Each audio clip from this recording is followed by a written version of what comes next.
Main lead में हूँ कि मान लो आप डीएम है, मान लो आप एक कोऑपरेटिव मतलब एक कॉर्पोरेट निकाय में आप अधिकारी हैं, मैक्सिमम केस स्टडी से मैं आपको एग्जाम्पल के साथ बताऊंगा 6 केस स्टडी अभी पिछले 5 साल के साथ, ठीक है। और बहुत आसान है उनको आइडेंटिफाई करना। और कुछ एक कीवर्ड में अगर आपको कहूँ कि कुछ एक कीवर्ड पहले से ही फिक्स है, तो उन कीवर्ड्स को क्या कर सकते हो आप ऑलरेडी प्रिपेयर कर सकते हो कि ये कीवर्ड मेरे हैं, इनको मुझे प्रिपेयर करना है और इनको मुझे वहां पे क्या करना है, रिटाइन करना है, ताकि मैं अभी कुछ एक चीजें डिस्कस करूंगा तो उनके बारे में चर्चा करते हैं। तो एक चीज तो आएगी आपकी कौन सी, actor role based case study, ठीक है।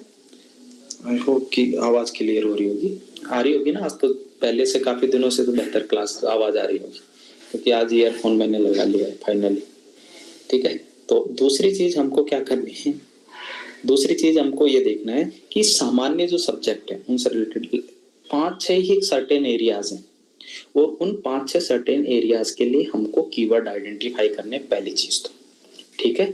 दूसरा हमको प्रेजेंटेशन के लेवल पर काम करना है, और तीसरा हमको कंक्लूजन। बहुत सारे बच्चे कंक्लूजन नहीं लिख रहे हैं, आपकी ही कॉपियों का मैं बता रहा हूँ कि काफी लोग कंक्लूड नहीं कर रहे हैं केस स्टडी को। केस स्टडी को कंक्लूड करना उतना ही इंपॉर्टेंट है जितना उसका इंट्रोडक्शन लिखना, ठीक है। और वहां पे डिसीजन मेकिंग दिखाना है आपको कि इस तरीके से बाल श्रम की समस्या का समाधान ना केवल होगा, बल्कि संविधान के अनुच्छेद आर्टिकल 24 का अनुपालन भी सुनिश्चित किया जा सकेगा। इस तरीके से आपको कंक्लूड करना है। एक तरीका ये हो सकता है। अब मैं बात कर सकता हूँ डिफरेंट टाइप के इंट्रोडक्शन और डिफरेंट टाइप के कंक्लूजन जो हम लोग केस स्टडी में यूज करेंगे, ठीक है। एक पीडीएफ आप लोगों के पास आई होगी, उसको मैं 1 मिनट, हाँ ठीक है। पहले थोड़ा सा यहाँ से हम लोग आगे चलते हैं, ठीक है। देखो इसमें प्रायोरिटी क्या करना है कि जितनी भी चीजें हैं, जैसे रोल बेस्ड, रोल आधारित केस स्टडी, इसमें क्या करेंगे कि आपको एक अधिकारी बना देंगे। उसके बाद आपको, जैसे कि ये बॉर्डर मैनेजमेंट से रिलेटेड था, ठीक है, आप डीएम है। अब आपको कुछ एक चीजें तो क्या करनी है। एक तो आपको मैंने 3 पेज बनाने के लिए दिए थे, ठीक है।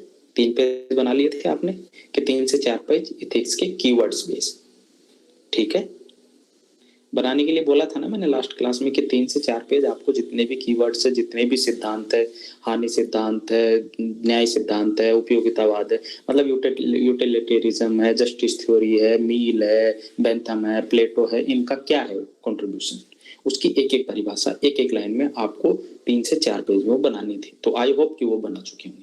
अब वो तो हो गया अपना जीएस वाला मटेरियल। केस स्टडी में मैं कुछ एक एस्पेक्ट आपको वो गिनवाऊंगा। उसमें क्या करना है, आपको एक का एग्जांपल देके मैं आपको सिखा दूंगा, बाकी का आप खुद बनाओगे। और फिर भी एक बनाने के बाद मेरे को एक बार भेज देना, उसमें जो जो मेरे को करेक्शन लगेगा, जो जो आपको सुधार करवाना होगा वो मैं करवा दूंगा, क्योंकि इसमें थोड़ी सी मौलिकता बनी रहनी चाहिए। मैं मेरे एंड पे तो प्रयास कर ही रहा हूँ, आपको मैं सिखा दूंगा, और वो बड़ा काम नहीं है, हार्डली 15 से 20 मिनट में काम हो जाएगा आपका, है ना। तो उसके लिए चिंता नहीं करनी। और फिर मेरे को कुछ एक चीजें बेस्ट प्रैक्टिस लगेगी जो सबकी कॉमन आ जाएगी, उनमें से कुछ अच्छा लगेगा तो मैं आपके साथ शेयर कर दूंगा। लेकिन वो कोशिश करना कि जब भी आप इथिक्स प्रिपेयर करो तो 1-2 दिन में, मतलब नेक्स्ट 5 to 6 डेज में मेरे पास वो चीजें भेज दो। एक का मैं एग्जांपल दूंगा आज बाकायदा, है ना। तो अब हम बात करते हैं यहाँ पे, अब केस स्टडी में क्या क्या, पहले तो अपने को समझना है उसका एरिया क्या है। कॉर्पोरेट गवर्नेंस की है, पीएसयू, मैंने आपको अभी एक मैसेज किया है लास्ट में, है ना, उसमें देखा होगा मैंने 5-6 जो एरिया जो है उनको वो किया है, ठीक है। उसमें मैंने बताया कि एक तो कॉर्पोरेट गवर्नेंस या भ्रष्टाचार, ठीक है, या पब्लिक जो वर्क कल्चर है पीएसयू में या पब्लिक ऑफिस में, ठीक है, या फिर पर्सनल इश्यू से रिलेटेड कि आप कौन सी मूल्यों को प्रायोरिटी देंगे। अब मुझे ये बताओ कि केस स्टडी के लेवल पर मैंने ऑलरेडी आपको बोला था कि ये सेशन होगा वो मतलब 2 तरफा रहेगा, इसीलिए मैंने ईयरफोन लगाया हुआ है आज कि मैं आपके व्यूज भी जानूंगा, ठीक है, क्योंकि आई होप कि अब तो इतने मेच्योर हो गए हो कि चीजें डिस्कस कर सकते हो, है ना। देखो हितधारक, एक तो विषय वस्तु पहचानना कोई बड़ी बात नहीं है, उसकी टॉपिक हेडिंग देखनी है कि भाई पर्यावरण से संबंधित है, कॉर्पोरेट गवर्नेंस से संबंधित है, भ्रष्टाचार से संबंधित है, पब्लिक लॉ एंड ऑर्डर से संबंधित है, बॉर्डर एरिया सिक्योरिटी से संबंधित है। तो वो आप जो उसका जोन है तो वो तो आप पहचान लोगे पहली चीज, क्योंकि जोन आपका इंट्रोडक्शन तैयार करेगा, ठीक है, इतना क्लियर। आप जोन पहचानोगे और उसी के बेस पे इंट्रोडक्शन दोगे 2 से 3 लाइन का, ये 3 लाइन का उपरोक्त केस स्टडी पर्यावरण नैतिकता से संबंधित है। यह इसका संबंध संविधान के आर्टिकल 21A के साथ आर्टिकल 48A से संबंधित है। इस संदर्भ में निम्न मुद्दे निहित है। उसके बाद हितधारक, उसके बाद नैतिक मुद्दे या नैतिक दुविधा पूछिए तो, और उसके बाद अपनी जो थ्योरी के जो कीवर्ड है, मैं आपको पहले भी बता चुका हूँ कि थ्योरी की जो कीवर्ड है, जो 3 पेज आप बना चुके हो, वो आपको यूज लेने ही लेने। और उसका एक आसान तरीका और मैं आज करवा दूंगा कि थीम के बेस पे हम लोग क्या करेंगे कि थीम के बेस पे 5 से 6 पेज बनाएंगे, मतलब 3 पेज बनाएंगे, एक पेज एक तरफ, ठीक है। अब उसमें क्या करेंगे, अगर पर्यावरण से रिलेटेड हमारी केस स्टडी आती है, ठीक है, तो उसके कीवर्ड हम लोग क्या करेंगे, पहले ही प्रिपेयर कर देंगे एक पेज पे। उसके इथिकल डिलेमा हम एक पेज पे पहले ही प्रिपेयर कर लेंगे, इथिकल इश्यू उसके एक पेज पे पहले ही प्रिपेयर कर लेंगे, ताकि अगर हम मेन एग्जाम में जाएं तो हमको डायरेक्ट जो मटेरियल है उसको देने की जरूरत पड़े। आई होप कि इतना क्लियर, इतनी चीज समझ में आ रही है, ठीक है। अगला क्या करना है कि भाई अप्रत्यक्ष और अप्रत्यक्ष और एक चीज आपको ये ध्यान में रखनी है कि मल्टी डायमेंशनल अप्रोच रखनी है। एज मच एज पॉसिबल जितने मल्टी डायमेंशन आप रखोगे, आपके नंबर आने के चांस उतने ही रहेंगे, ठीक है। एक प्रेजेंटेशन के लेवल पर भी मैं इसमें आपको साथ डिस्कस कर दूंगा। अब देखो ये थीम है, ठीक है। अब देखो कुछ एक थीम है, जैसे कि भ्रष्टाचार, ठीक है, कुछ एक तो रहेगी थ्योरी बेस। अब इस चीज को समझना है, यहाँ पे इसको नोट्स को इसलिए ले रहा हूँ क्योंकि मैंने पीपीटी बनाई नहीं है और इसमें मैक्सिमम चीजें हैं आसपास की, तो मैं वो इसी के साथ इंटीग्रेट करके करवा रहा हूँ। इसको मैं भेज भी दूंगा, ठीक है, नोटेड, जैसे मैं नोट करता जा रहा हूँ उसके साथ में भेजूंगा और गंदा नहीं करूंगा, ताकि ना, ताकि आपको समझता है। थ्योरी बेस में क्या पूछेगा, जैसे अपराधीकरण, राजनीति का अपराधीकरण। अब वो एक बेसिक क्वेश्चन है, वहां पे आपको बेसिक जो जीएस का आप आंसर लिखते हो उसी के स्टेप वाइज आपको आर्टिकल भी लिखने होंगे, एग्जाम्पल भी लिखने होंगे और अपने सपोर्ट आर्गुमेंट भी लिखने होंगे। ये चीज क्लियर है। दूसरा, ठीक है, दूसरा क्या पूछ सकता है कि जैसे EIA पूछ लिया, एनवायरमेंट इंपैक्ट असेसमेंट की स्थिति दे दी और उस पर आपको डिसीजन मेकिंग करवा रहा है कि आप यहाँ पे क्या करोगे, तो आपको कुछ एक कीवर्ड्स, इथिक्स की जो शब्दावली है वो तो यूज करनी है। इसके अलावा जो थ्योरेटिकल एस्पेक्ट है, जो कानून वाला एस्पेक्ट है, वो भी लेके चलना है। उसके पीछे का रीजन मैं बता देता हूँ कि आप एज ए डीएम जाने वाले, ठीक है, आप कोई भी डिसीजन लोगे तो उसके पीछे का आर्गुमेंट तो आपके पास होना चाहिए ना भाई। ऐसे थोड़ी है आज तेरे 2 चांटे मारूंगा तेरा फोन छीन लूंगा, ऐसे तो हो नहीं पाएगा। आपको आर्गुमेंट देना पड़ेगा उसके पीछे कि भाई आप ये चीज कर रहे हो या चीज नहीं कर रहे हो, इसके पीछे का आर्गुमेंट क्या है। तो इस चीज को हमेशा ध्यान रखना। अगर भ्रष्टाचार वाली केस स्टडी लिख रहे हो तो भ्रष्टाचार निरोधक अधिनियम 1986 आएगा ही आएगा, गोपनीयता कानून 1923 आएगा ही आएगा इस वाले में, ठीक है, RTI 2005 आएगा ही आएगा सोल्यूशन में, ई गवर्नेंस, सिटीजन चार्टर, ये सारी चीजें आएगी ही आएगी, भ्रष्टाचार वाले सोल्यूशन में आएगी, उसको कोई नहीं रोक सकता। तो वो हमारा कोर पार्ट है। हालांकि मैं डिस्कस करूंगा, टेंशन मत लो, एक एक चीजें दो तरीके में डिस्कस करूंगा, उसके बाद मैं आपको कुछ एक चीजें खुद के लिए भी दूंगा। अगली वाली है कमजोर वर्ग। अगर कमजोर वर्गों से रिलेटेड कोई क्वेश्चन आएगा, ठीक है, तो आपका सिलेबस ऑलरेडी पेपर 2 का सिलेबस उससे रिलेटेड है। आपको कंपेरिजन वंचित वर्गों के प्रति आपके सिलेबस का पार्ट है, ठीक है। आपका आर्टिकल 43, आपका आर्टिकल 41 कहीं ना कहीं इससे संबंधित है ही है, आपको उनको यूज करना ही करना है। अल्पसंख्यकों से रिलेटेड अगर केस स्टडी आती तो आर्टिकल 28, 29, 30 आपको यूज करना ही करना है। अगर जहां पे आदमी के अधिकारों की बात की जा रही है, आर्टिकल 32 यूज करना ही करना है, क्योंकि वो आपका फंडामेंटल पार्ट है। कितना ही आप इथिकल हो जाओ, आप इथिकल तभी हो सकते हो जब आप कानून को साथ में लेके चलो। बहुत सारी चीजें ऐसी होती है कि सर हम इथिक्स में पेपर 2 पेपर 3 को यूज करें कि नहीं करें। एक्चुअली में पेपर 4 में अगर आप रेशनल पर्सन हो तो आपके पास लॉजिक और आर्गुमेंट होना चाहिए, आप इथिकल तभी हो सकते हो। इथिक्स काम करती है लॉ एंड उस पे कि भाई कहीं ना कहीं आपके पास बेसिक वो तो हो। नेचुरल जस्टिस की अगर आप बात कर रहे हो, प्राकृतिक न्याय की बात कर रहे हो, कॉन्स्टिट्यूशन के लिविंग ट्री अप्रोच की बात कर रहे हो, तो आपके पास जस्टिफाई करने के लिए आर्गुमेंट एटलीस्ट हो ही हो, ठीक है। इतना क्लियर, आगे चलते हैं। अब कुछ एक चिकित्सा नैतिकता वाला, ये वाला आर्गुमेंट ना इस बार अच्छे से प्रिपेयर कर लेना। क्यों? क्योंकि कुछ एक चीजें हैं जो दवा कंपनियों से रिलेटेड एक केस स्टडी आ सकती है यहाँ पे। उसके पीछे का रीजन क्या है कि वो 2-4 देशों में निपटा दिए ना हम लोगों ने, ठीक है, तो वो वाला इशू एक मुद्दा हो सकता है, तो उसके बेस पे हमको यहाँ पे रखना ही रखना है। एनवायरमेंटल एथिक्स, ये वाला पॉइंट मैं आपको ऑलरेडी डिनोट करा चुका हूँ, और प्रशासन से रिलेटेड कि प्रशासनिक अधिकारी हो आप, ये ही 4 से 5 थीम है जिन पे अपने को ले दे के बनानी है, ठीक है पॉइंट। अब आपको क्या करना है कि जैसे भ्रष्टाचार, ठीक है, अब अभी मैं उसको डिस्कस कर दूंगा, ठीक है। अब कुछ एक नैतिक दुविधा है, अब उनमें क्या करना है आपको मैं एक चीज बता देता हूँ ना, कि आपको एक्चुअली करना क्या है कि भाई सर ये तो हो गया, पॉइंट तो आपने डिनोट करना सिखा दिया, लेकिन एक्चुअली उसमें लिखना क्या है, सवाल ये भी तो है। 1 मिनट मैंने अभी, ठीक है। तो अब यहाँ पे मैं क्या कर रहा हूँ, एक पेज इंसर्ट कर रहा हूँ, ठीक है। तो अब मैं कुछ एक चीजें बता रहा हूँ, एक पेज दे रहा हूँ आपको, बनाना क्या है, क्योंकि ज्यादा टाइम है नहीं, लेकिन बात ये है कि ज्यादा टाइम नहीं है तो कोई बात बड़ी बात नहीं, लेकिन जब इथिक्स रिवाइज करोगे तो 6 पेज तो बना सकते हो। 6 पेज का मतलब एक ये पेज है, तो ऐसे दोनों तरफ के 3 पेज तो बना ही सकते हो, कोई बड़ी बात डील है नहीं, ठीक है। इतना तो टाइम है आपके पास, एक पेज मैं बना के दे रहा हूँ आपको, ठीक है। इसमें वैल्यू एड कर लेना। अगर मैं बात करूँ पर्यावरण की, एनवायरमेंट की, ठीक है, तो एनवायरमेंट पे आपको बनाना क्या है, ठीक है, सवाल यही तो है। अब एनवायरमेंट में आपको देखो कि आपके संवैधानिक प्रावधान कौन कौन से हैं जिनको आप यूज ले सकते हो यहाँ पे। अब कोई बताएगा मेरे को, कौन बताएगा? मैं बता देता हूँ पहले। आर्टिकल 48A, अगर जीवों से संबंधित आती है तो आर्टिकल 21, ठीक है, ये तो अपने को यूज लेने ही लेने। इसके अलावा कॉन्स्टिट्यूशनल प्रोविजन है क्या कोई और है तो मेरे को बताओ, आप मैसेज कर सकते हो, कोई इश्यू नहीं है, जो लिख नहीं सकता, ठीक है। अगर कोई और आर्टिकल है तो आप उसको MC मेहता केस, ठीक है, सुप्रीम कोर्ट का कोई केसेस है तो वो भी अपने को इसमें डिनोट करना है। अगला अगर मैं बात करूं तो कुछ एक एक्ट है क्या इससे रिलेटेड जो हम यहाँ पे यूज ले सकते हैं।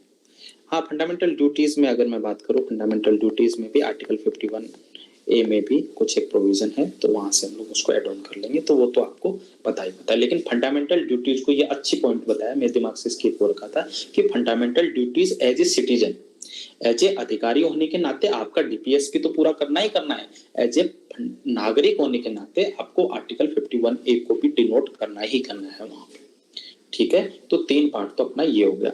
अगला कोई एक्ट है क्या, उसमें है एनवायरमेंट इम्पैक्ट असेसमेंट। भाई साहब इसको रट लेना, ये हमको यूज करना ही करना है जहां पे भी एनवायरमेंटल से रिलेटेड इश्यू है। अब देखो यूज कैसे करना है, सवाल ये है कि आप सर ये तो सारी चीजें बता रहे, लेकिन यूज कैसे करना है। अब आप पक्ष और विपक्ष में आर्गुमेंट देते हो, ठीक है। जहां पे भी आप रोड को सीधा बोलोगे कि भाई अब मैं भ्रष्टाचार नहीं करूंगा, मैं नियमों का अनुपालन करूंगा, और जो सड़क है जिसको पूर्व निर्धारित रास्ते से होके ही गुजारूंगा, मंत्री के कहे अनुसार उसके बंगले के बगल से नहीं गुजारूंगा, ठीक है। ये आपका कंक्लूजन एक तरीके से मान लो, ये आर्गुमेंट दे रहे हो। लेकिन वहां पे आप लिखो एनवायरमेंट इम्पैक्ट असेसमेंट को ध्यान में रखते हुए, उस सामाजिक इम्पैक्ट असेसमेंट को ध्यान में रखते हुए, मैं उक्त निर्णय व्यक्तिगत हितों से परे और राजनीतिक हितों से परे मैं सामाजिक हित में निर्णय लूंगा, और कोड ऑफ कंडक्ट का अनुपालन करते हुए उक्त जो पूर्व निर्धारित जो रास्ता है उसी का अनुपालन करूंगा। देखो मेरी दूसरी वाली बात में और पहली वाली बात में रात दिन का अंतर है, ठीक है। दूसरी वाली बात में जो कर रहा हूँ वो फैक्ट बेस कर रहा हूँ। एनवायरमेंट इम्पैक्ट असेसमेंट वाला जो कंसेप्ट है वो 1986 एनवायरमेंट प्रोटेक्शन एक्ट हो गया। क्या है? एनवायरमेंट प्रोटेक्शन एक्ट 1986 वाला हो गया। दूसरा क्या हो गया? वन्यजीव संरक्षण अधिनियम है ना, 2023 वाला है, 2022 वाला है, वो हो गया कि भाई वन्यजीव संरक्षण भी करना है मेरे को, ठीक है। और अगर पशुओं से संबंधित आती है तो जो पशुओं से रिलेटेड 1860 वाला जो कानून है, क्रुएल्टी के विरुद्ध जो कानून है कि एनिमल क्रुएल्टी निषेध एक्ट करके है 1860 वाला, तो वो भी अपने को ध्यान में रखना ही रखना है। तो ये बेसिक एक्ट्स हैं जिनको जब भी हम लॉजिक देंगे तो उसके पीछे कम से कम ये आर्गुमेंट हमारे रहे। जो भी आप आर्गुमेंट दे रहे हो एटलीस्ट, क्योंकि इथिकल चीजें तो हम कहेंगे ही कहेंगे, मैं बस आपको आपके फैक्ट देने के पीछे के एस्पेक्ट बता रहा हूं। अब अगर मैं बात करूं तो एक होता है मेरा दृष्टिकोण, ठीक है, या माय विजन। इस उपरोक्त स्थिति में मेरा विजन क्या है, अगर एनिमल से रिलेटेड है या फिर जो पर्यावरण प्रदूषण से संबंधित है, तो वहां पे एक चीज ये हो सकती है, ई स्वास्थ्यम इदम सर्वम, गांधी जी का सिद्धांत।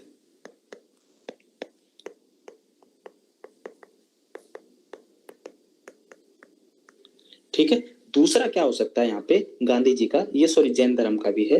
ठीक है, दूसरा क्या हो सकता है कि भाई प्रकृति आपकी आवश्यकता पूर्ति कर सकती है, ये कंक्लूजन में जा सकते हैं। ठीक है, इंट्रोडक्शन में ले लो या कंक्लूजन में ले लो, आपकी मर्जी। ये जो चीजें हैं जो मैं बता रहा हूँ, प्रकृति आपकी आवश्यकता पूर्ति कर सकती है, आप सॉरी प्रकृति आपकी जरूरतें पूरी कर सकती है, आपका लालच नहीं। उसके बाद अगर आपको कंक्लूड करना है तो मिशन लाइफ ले लो, पता है ना मोदी जी का। ठीक है, ग्लासगो डिक्लेरेशन ले लो, पंचामृत ले लो। तो ये सारी चीजें तो अपने को वो एक पेज बनाना है। अभी मैं आपको क्या बात कर रहा हूं, ये तो हो गया एथिकल एस्पेक्ट, ये हो गया नॉलेज वाला एस्पेक्ट। ठीक है, उसके अलावा अपने को क्या करना है, यहाँ पे कुछ एक और भी चीजें आएंगी, लाइक व्यक्तिगत मूल्य आपको यूज लेने ही लेने हैं, जैसे इंटीग्रिटी, जैसे कंपैशन, जैसे ऑनेस्टी। ठीक है, क्योंकि ये व्यक्तिगत मूल्य हैं, आपकी कॉपी में दिखनी चाहिए जहां पे भी आप आर्गुमेंट दो कि भाई मैं इस वर्ग के प्रति, मतलब क्योंकि एनवायरमेंट इंपैक्ट असेसमेंट हो गया, वेस्टर्न घाट खतरे में, तो आप क्या लोगे वहां पे स्थिति कि भाई जो जनजाति है ना उसके खिलाफ, उसके साथ मुझे कंपेशन वाला मूल्य भी रखना है, लेकिन मुझे अपने कोड ऑफ कंडक्ट का भी अनुपालन करना है। तो दोनों को साधते हुए मैं संवैधानिक मूल्य या संवैधानिकता के मूल्य को ध्यान में रखते हुए ये डिसीजन लूंगा। जो शब्दावली है आपकी उसको थोड़ा सा परिष्कृत कर सकते हो एक आप। ठीक है, अगला क्या है, कोड ऑफ कंडक्ट जो कि एथिक्स का पार्ट है, और code of ethics, code of conduct 1964 वाला एक्ट, आचरण नियमावली। ये आपको जहां पे भी एनवायरमेंट वाला, क्योंकि आप एज ए अधिकारी रहोगे ही रहोगे कहीं ना कहीं। ठीक है, अगर आप सिविल सेवक हो तो आपके कुछ एक दायित्व है, गोपनीयता अधिनियम 1923, आपका आचरण नियमावली 1964, तो ये तो आपकी बेसिक चीजें हैं जो आपको कहीं ना कहीं यूज आनी ही आनी है। ठीक है, तो ये तो रही कुछ एक चीजें। अगर मैं बात करूं अगले वाले सेक्शन की कि भाई, तो ये रही चीजें बेसिक जो आपको तैयार करनी है। ठीक है, एक चीज मैं और ऐड करता हूं यहाँ पे, अभी थोड़ी सी क्लास लंबी होगी लेकिन मैं आपको ये बता देता हूँ कि चीजें मैक्सिमम केस स्टडी की आज मैं कवर कर लूंगा। ठीक है, रही बात एक चीज की, तो हम बात कर रहे हैं कि ये तो आपने बता दिया कि हमको प्रिपेयर क्या करना है नेक्स्ट वाली क्लास में। ठीक है, लेकिन कुछ एक चीजें जो मुझे बतानी थी कि आप केस स्टडी, ये हो गई केस स्टडी, इसका एक लिखना है अपनों को इंट्रो और एक लिखना है अपनों को निष्कर्ष। पॉइंट के फॉर्म पे तो आपको ऑलरेडी मैं बता चुका हूं। अब इंट्रोडक्शन कितने तरीके से हम लोग उसको यूज कर सकते हैं। अब देखो इंट्रोडक्शन में हमको क्या करना है, इंट्रोडक्शन हम लोग क्या कर सकते हैं, संविधान के प्रावधान से यूज कर सकते हैं। अभी हमने बाल श्रम से रिलेटेड वो चीज देखी थी, आई होप कि वो क्लियर होगी, है ना। दूसरा क्या कर सकते हैं कि नैतिकता का कोई मूल्य है क्या, नैतिकता खंड, कि उपरोक्त केस स्टडी खेल नैतिकता से संबंधित है, उपरोक्त केस स्टडी पर्यावरण नैतिकता से संबंधित है, उपयुक्त केस स्टडी चिकित्सीय नीति शास्त्र से संबंधित है, हिपोक्रेटिक ओथ वाला कंसेप्ट ले लो। ठीक है, इतना क्लियर। अगला एस्पेक्ट अगर मैं बात करूं कि भाई रिसेंट इवेंट, करंट वाला जो एस्पेक्ट है कि भाई अगर मॉब लिंचिंग से क्वेश्चन आता है, अगर मॉब लिंचिंग की केस स्टडी आती है तो आप एग्जांपल दे सकते हो कोई इस प्रकार की घटना हाल ही में मणिपुर या नूह में देखी गई, तो उस संदर्भ में ये केस स्टडी संवैधानिक मूल्यों के साथ हेट स्पीच XYZ जो जीएस का जो भी पार्ट आपको उससे संबंधित संदर्भित लग रहा है, अपस्फा यूएपी उससे संबंधित है, IPC 124 जिससे भी संबंधित है उसको वहां पे उल्लेखित करो। आई होप कि ये क्लियर होगा। ठीक है, तो 3 एस्पेक्ट इंट्रोडक्शन के। चौथा एस्पेक्ट हो सकता है विचारधारा। ठीक है, तो 4 तरीके से आपको इंट्रोडक्शन करना है। इंट्रोडक्शन 2 से 2 लाइन का करना ही करना है। अगर केस स्टडी में 4 क्वेश्चन है, अगर केस स्टडी में 3 से 4 क्वेश्चन है तो हितधारक लिखना बंद कर देना, नैतिक दुविधा डिलेमा कुछ मत लिखना, डायरेक्ट क्वेश्चन के डिमांड को हिट करना। अगर केस स्टडी में 2 क्वेश्चन है, इसको मैं लिख देता हूं, अगर के उसके बाद क्या कर रहे हैं, मैं स्ट्रक्चर बता रहा हूँ, इंट्रोडक्शन कर लोगे ना आप इस बेस पे, इंट्रोडक्शन कर लोगे, आगे चलो कि ये इंट्रोडक्शन के आपके एस्पेक्ट है, और कोशिश करना कि 2 से 3 लाइन आपके इंट्रोडक्शन में आए ही आए, ठीक है।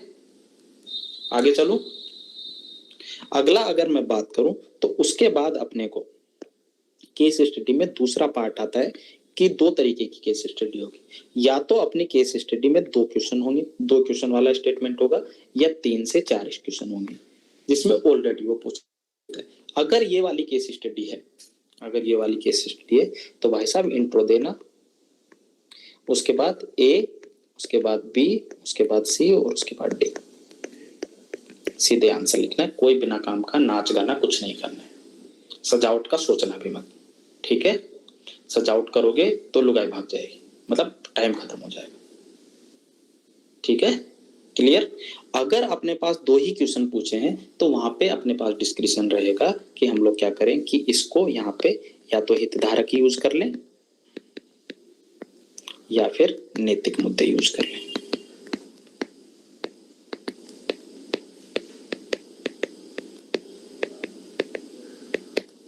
ठीक है, ये हो गई।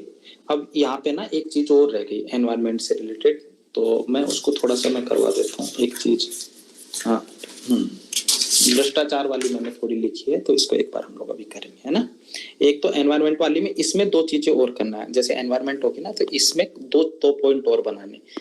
एक तो नैतिक दुविधा कौन कौन सी हो सकती है, नैतिक दुविधा क्या हो सकती है, पर्यावरण शरण, नैतिक दुविधा क्या हो सकती है, जीव हत्या, नैतिक दुविधा क्या हो सकती है कि पर्यावरण जो एनिमल है उनको उनके अधिकारों का संरक्षण, ये नैतिक दुविधा हो सकती है। एनवायरमेंटल एंक्रोचमेंट, जनजातीय समुदायों के खिलाफ हिंसा, जनजातीय समुदाय को जो स्थानीय था उनके प्रति, जैसे अभी नॉर्थ अंडमान निकोबार में क्या कर रहे हैं हम लोग, वो बना रहे हैं ट्राई सर्विस कमांड, लेकिन वहां पे उसकी जो जनजातियां हैं उन पे कुछ ना कुछ इम्पैक्ट तो पड़ रहा होगा, तो वो एक नैतिक चिंता है, और उसकी वजह से जो उत्पन्न हो रही है वो है नैतिक दुविधा, ये है नैतिक दुविधा, ये है नैतिक चिंता, ठीक है। अगर डायग्राम आ जाए तो नैतिक दुविधा क्या हो रही है कि भाई साहब हमको पूरा इंडो पैसिफिक एरिया में हमारी हेजेमनी या कहूं में सिक्योरिटी भी बना के रखनी है, और जो जनजातीय समुदाय है ओंग सेंटिनल जारवा उनका भी संरक्षण देना है, तो वहां पे डेवलपमेंट वर्सेस जो एसटी समुदाय है, जो वल्नरेबल सेक्शंस है उनके, ये इथिकल डिलेमा है, ठीक है। लेकिन यहाँ पे इथिकल इशू दोनों है। इथिकल इशू क्या है कि भाई आपकी नैतिक चिंता क्या है कि राष्ट्रीय सुरक्षा भी नैतिक चिंता है, और दूसरी जनजातीय समुदाय उनके हित भी नैतिक चिंता है। आई होप कि ये क्लियर होगा, अब उल्टा सीधा नहीं लिखोगे, ठीक है। आगे चलो, अब मैं बात कर रहा था मेरा दृष्टिकोण, उसमें मेरा दृष्टिकोण में ये सारी चीजें हम लोग यूज कर सकते हैं, और केस स्टडी में एक एस्पेक्ट ऐसा लिखता है या माय विजन या मेरा दृष्टिकोण, उसमें एक एक कोटेशन में आपको भी लिखा दूंगा, तो एटलीस्ट उनको यूज कर लेना और थोड़ा खुद का भी बना लेना भाई, ठीक है, इस तरीके से। आगे चलो, हाँ तो आगे चल रहे थे हम लोग केस स्टडी। सर क्या सारी केस स्टडीज में लास्ट में कोटेशन से एंड कर सकते हैं या अदरवाइज शुरू कर सकते हैं कोटेशन से? देखो कोशिश करो कि थोड़ा डाइवर्सिटी बनी रहे, ठीक है। डाइवर्सिटी का मतलब है कि 2 से 3 6 से 6 की 6 केस स्टडी में आपके पास भी कोटेशन नहीं मिलेगी, ठीक है। अगर आप एक में कोटेशन कर दिया तो एक में सिद्धांत डाल दो, या किसी का सिद्धांत है कि भाई उपयोगितावाद यूटिलिटेरिज्म के अनुसार ये डिसीजन कोर्स ऑफ एक्शन रहेगा, ठीक है। तो कोशिश कीजिएगा कि भाई यहाँ पे अगर आपने शुरू में कॉन्स्टिट्यूशनल प्रोविजन यूज कर दिए तो कंक्लूड उससे कर दो, या फिर कोई अच्छी कोई कीवर्ड है तो उससे कर दो, जैसे कि 1 वर्ल्ड 1 अर्थ 1 फैमिली, जहां पे भी अगर इंटरनेशनल एथिक्स का कोई क्वेश्चन है, ठीक है। तो इस तरीके से थोड़ा सा डाइवर्सिफाई रखना, 2 से 3 क्वेश्चन को एक छोड़ के एक सेम अप्रोच अपना सकते हो, ठीक है। अब रही बात हितधारक को लिखने के तरीके की, अब मैंने ना आपको एक एथिक्स वाला डायग्राम वाला पीडीएफ सब लोगों को भेज दिया है लगभग, है ना। तो उसमें कोशिश करना कि आपको 2 से 3 में ही आप हितधारक यूज कर पाओगे, ठीक है। तो उसमें कोशिश करना कि एक में तो हेक्सागोनल बना लेना, ठीक है, ये डायग्राम हो गया। दूसरे में एक ये कर सकते हो जो कि विशाखा यादव का डायग्राम, ठीक है, भूमिका के बाद। तीसरे में क्या कर सकते हो कि भाई ये बना सकते हो, हितधारक,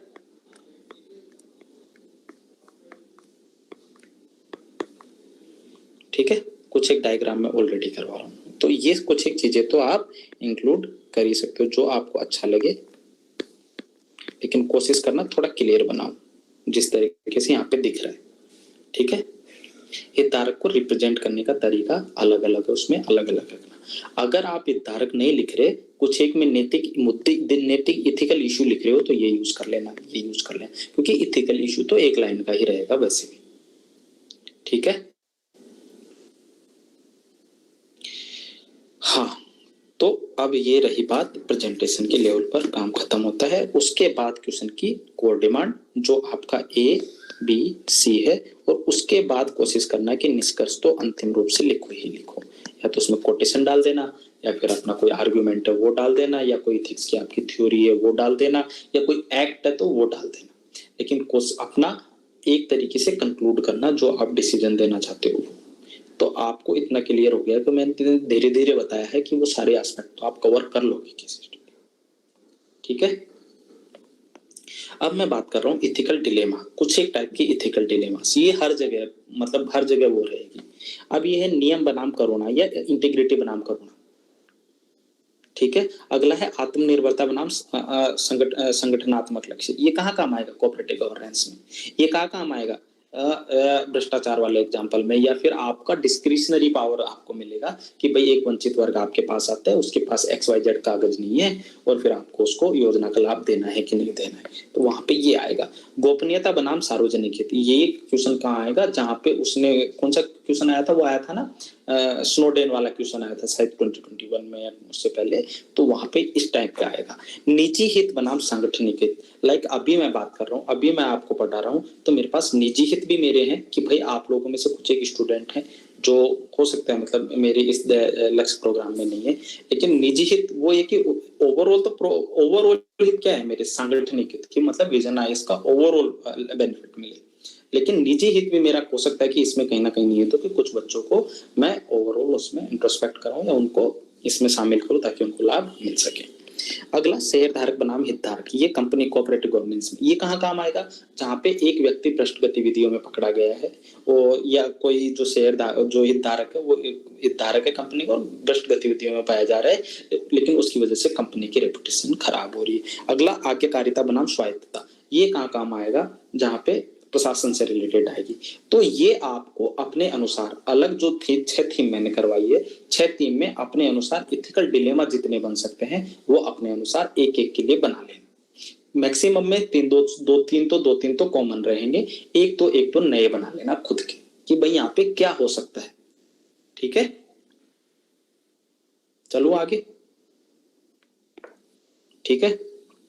अगला हितधारकों का तो आपको पता है कि भाई आपको एक तो स्वयं होंगे, आप एक देखो कुछ एक तो बेसिक तो ऐसे समझो, एक तो स्वयं होगा आदमी, एक समाज होगा, एक प्रशासन होगा, ये तो कॉमन है, कोई से भी केस स्टडी आओ बताओ कौन से में नहीं आएंगे, सब में आएंगे।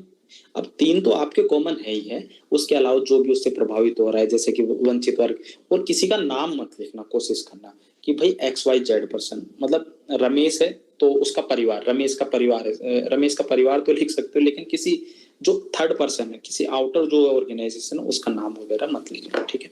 सोसाइटी तो मैं बता ही चुका, निजी संस्थान, सार्वजनिक, ये तो सारी चीजें मैं बता ही चुका हूँ, ठीक है। स्टेक होल्डर तो आप अब समझ लोगे कि भाई, और कोशिश करना कि जैसे नागरिक लिखो ना तो ऐसे लिखना, जिले के नागरिक, कर्मचारी मत लिखना, जिले के सरकारी कर्मचारी, ठीक है। ऐसे तो पूरा थोड़ा सा मैं स्वयं एज ए जिलाधिकारी, ठीक है, तो थोड़ा सा उसको एक्सप्लेन करना है ताकि उसको लगे कि इसने पूरा लिखा है, ठीक है। तो ये तो होगी स्टेक होल्डर वाली अप्रोच, तो इतना क्लियर।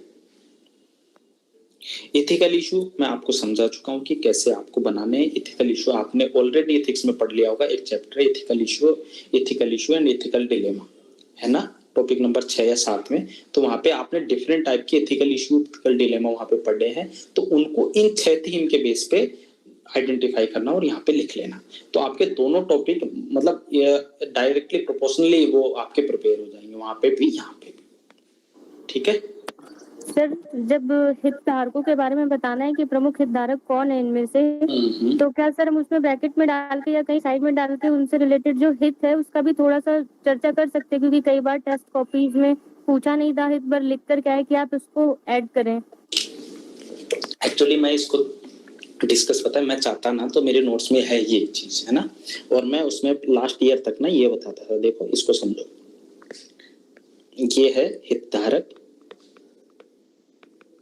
और ये है नैतिक दुविधा। पहले पिछले साल तक मैं ऐसे करवाता था इसको, ठीक है, लेकिन इस बार मैं इसलिए नहीं करवा रहा। अगर कोई आपके पास टाइम है, अगर आपकी केस स्टडी छोटी आती है तो ऐसे लिखना, हितधारक मतलब स्वयं, स्वयं के क्या है, नैतिक दुविधा, मूल्यों का संकट। ठीक है, दूसरा क्या हो सकता है, नागरिक समाज, जिले का, वहां क्या हो सकता है, सामाजिक नैतिकता। नैतिक दुविधा तो है ही, बालक मतलब कुछ भी। तो पहले मैं लिखता था कि भाई हितधारक क्या है और इसके नैतिक दुविधा क्या है या इसके हित क्या है, वो लिख सकते थे। लेकिन जैसे लास्ट ईयर की केस स्टडी आई है ना, इवन आपको ना कि ये समझ में तक नहीं आएगा कि भाई हितधारक भी कुछ होता है। ठीक है, वहां पे दिमाग में ये रहता है कि मैं 6 क्वेश्चन कैसे अटेम्प्ट करूं, बस मेरी दुनिया ऐसे खत्म ना हो जाए बस। ठीक है, तो इसलिए अगर आपकी केस स्टडी छोटी आती है, जो कि मैं अपेक्षा नहीं कर रहा हूं कि आएगी, ठीक है, तो अगर आपको टाइम मिलता है तो आप ये काम करना, नहीं तो बिना काम में वो इनोवेटिव और मतलब आग लगाने वाला काम मत करना खुद के जीवन में। ठीक है, ये मैं बता सकता हूँ, और भी तरीके हैं, देखो मैं बता देता हूँ। हालांकि आपको अगर काम में लेने हैं तो मैं एक तरीका और बता देता हूँ कि भाई नैतिक मुद्दे मैंने ये बता दिए। अब देखो एक तरीका ये हो सकता है कि भाई एक तो हितधारक लिख दिया, एक कैसा हो सकता है कि 1 मिनट इसको मैं मिटा के ही इसमें लिख देता हूँ।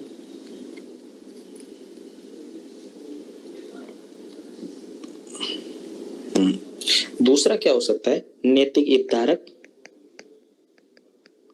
और वो जो तुमने सोचा ना वो तो एकदम छोटी वाली चीज थी, मैं तुमको एडवांस बताता हूँ। इसमें हितधारक और जो इथिकल नैतिक मूल्य है, कौन से नैतिक मूल्यों का विकास कर सकते, नैतिक मूल्य कौन से आवश्यक है। अब मैं बताऊं एज ए डीएम,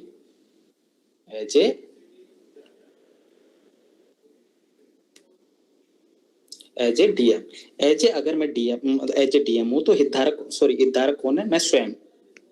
नैतिक मूल्य कौन सा होना चाहिए, इमोशनल इंटेलिजेंस, अपेक्षित नैतिक मूल्य क्या हो सकता है, इमोशनल इंटेलिजेंस, क्या हो सकता है, इंटीग्रिटी, समाज या फिर कोई ऑर्गेनाइजेशन है। अगर ऑर्गेनाइजेशन है, अगर मैं बात करूं पीएसयू है, तो उससे क्या अपेक्षा है, उससे है कि कॉर्पोरेट गवर्नेंस के ईज फ्रेमवर्क है उसका अनुपालन करें। एडवांस की चीजें हैं, एडवांस करने को तो बहुत कर सकते हैं इनोवेटिवनेस, लेकिन अगर आपके पास टाइम रहे तो इस तरीके की चीजों को अपनाना। आई होप कि समझ में आ गया होगा। ठीक है, पिछले साल तक अप्रोच ये रहता था कि एक में हम हितधारक लिखेंगे, दूसरे में हम लोग हितधारक और उसके साथ एथिकल वैल्यू है वो लिखेंगे। ठीक है, तीसरे में हम लोग क्या करते हैं, हितधारक और उसके साथ एथिकल इश्यू क्या क्या हो सकते हैं। तो अप्रोच तो ये हो सकती है, अगर आप अप्लाई कर सकते हो तो वेल एंड गुड, अगर नहीं कर सकते हो तो मैं उसमें मदद नहीं कर पाऊंगा। मैं यहाँ पे बात करता हूँ मैक्सिमम चीजें जो आप उसमें अप्लाई कर सकते हो। जिन लोगों की स्पीड अच्छी वो अच्छे से धूमधाम से अप्लाई करो भाई साहब, नंबर आपका पक्का बढ़ेगा।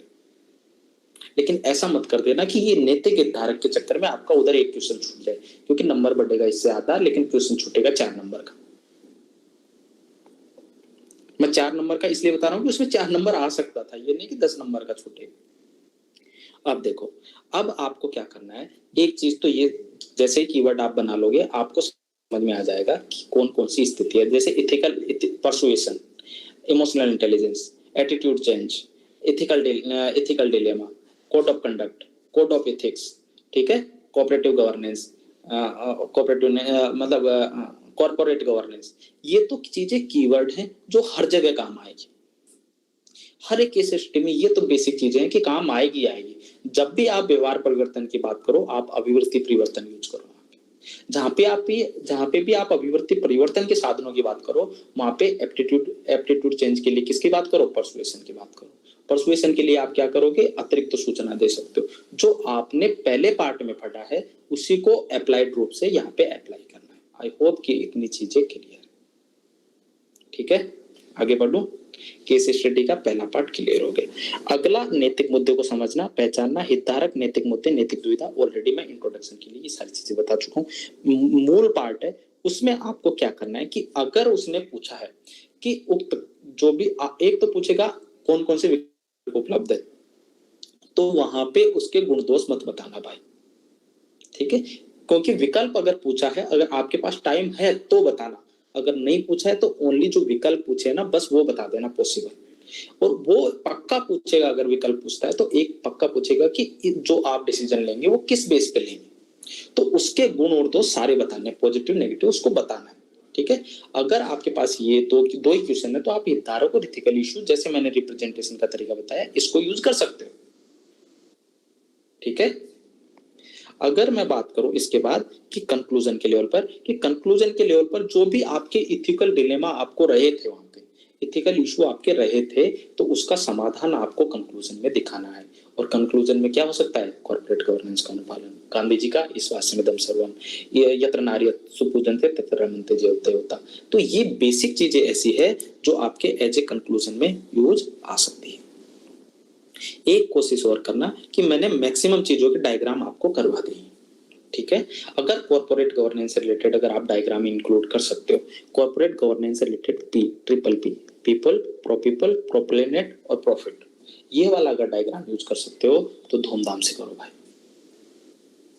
केस स्टडी में अगर आप डायग्राम यूज कर सकते हो तो आप तो एक तो जगह खा लोगे अच्छी खासी, है ना, और दूसरा आपका वैल्यू एडिशन भी हो जाएगा, क्योंकि कोई नहीं यूज कर रहे हैं वहां पे भी, ठीक है। भ्रष्टाचार वाला डायग्राम ऑलरेडी मैं करवा चुका हूं, तो जहां पे भी भ्रष्टाचार वाली केस स्टडी है आप भ्रष्टाचार वाला डायग्राम चिपकाओ वहां पे। बस वहां पे भ्रष्टाचार में विवेकाधीनता में उस पर्सन का नाम लिख दो कि XYZ ये है, XYZ ये विवेकाधीन प्लस विशेष अधिकार माइनस जवाबदेहिता इक्वल टू भ्रष्टाचार।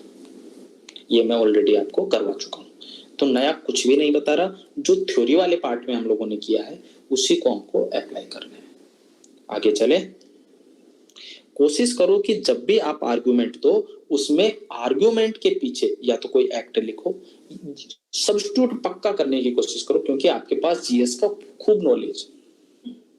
और अगर आपको हर एक केस स्टडी में 11 से 10 से 11 नंबर लाने हैं, अगर आपको 125 नंबर टारगेट कर रहे हो तो बता रहा हूँ, अगर आपको टारगेट ये कि भाई मेरे को 70 नंबर लाने हैं और अगली बार मेरे को तो वैसे मेंस लिखना है, इस बार तो मैं मजे मजे में दे रहा हूँ, तो मेरी सलाह कोई मानने की जरूरत नहीं है, ठीक है। तो अगर आपको उसमें 120 के ऊपर अगर आप प्लान कर रहे हो तो जो भी आप आर्गुमेंट दो उसके पीछे एक्ट लिखो, EI लिखो। इवन अगर एक्ट नहीं लिख सकते तो EIA 1986 लिख दो, खत्म बात। आर्गुमेंट वो खुद समझ लेगा कि किस बेस पे इसने आर्गुमेंट दिए,